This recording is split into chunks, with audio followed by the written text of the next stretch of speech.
Hi everyone, this is Saeed. There was a request in one of my videos about this angle grinder vice attachment to do a comparison between this setup and a proper bench grinder. I've had this bench grinder for a few years, but I haven't used it in a couple of years since I made this thing. So I had to dug it out of the storage and mounted it on this crate. I didn't want to drill holes in my table because right after this video I'm going to put this back in the storage again. I don't use this thing.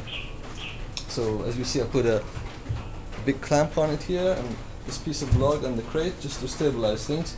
And I'm going to put both of them through their paces, do a bit of grinding, bit of wire wheeling, get some rust off some pieces, and do it on both. And I'll do some time tests. You can make up your own mind which setup you think would work best for you. Alright. So for this comparison I'm using my Craft. It's basically a no-name brand $17 angle grinder. I took my Makita off because that's a name brand, and actually it would have been a more fair comparison between the Makita and this guy, because this was $80 and that one was $75, and this is just a $17 angle grinder. But we're going to proceed with this one and do some grinding and some wire brushing and things like that.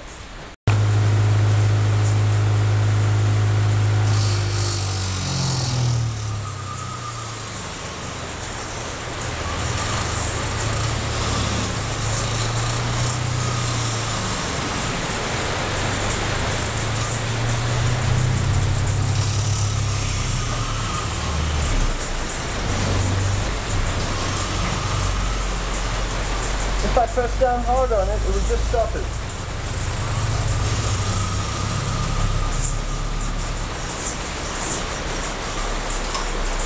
Now do the other one.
Alright, let's have a look at this.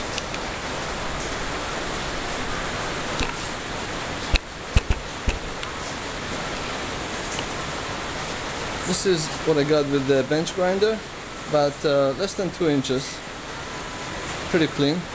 And this is what I got with the angle grinder, about 9 to 10 inches, same amount of time. And with the angle grinder you can really bear down on it, it won't stop it. The bench grinder, it just stops whenever you press hard enough. Okay, for the next comparison I'm going to use the grinding wheel, and I got this rusty round bar. I'm going to grind one end with the bench grinder, and I'm going to grind the other end with the angle grinder, and I'm going to make it shiny like this, and see how much each one can do.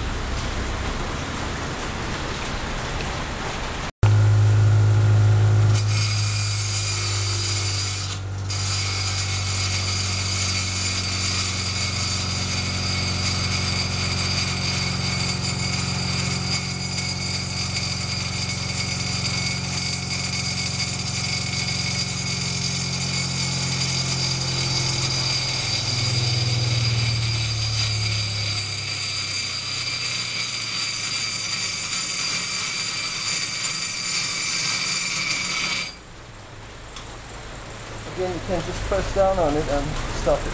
Now I do this one, this side.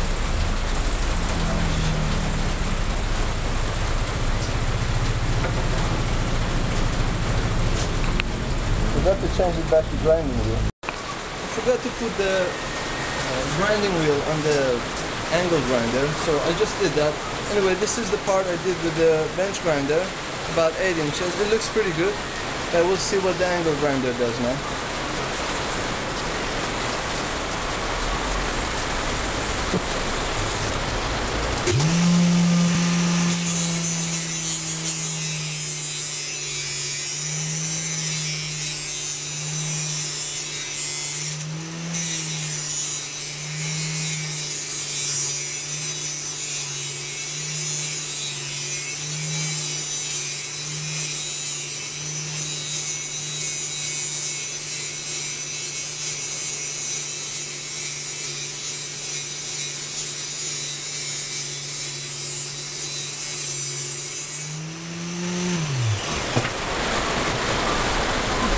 Alright, that's how I look. Pouring down today too.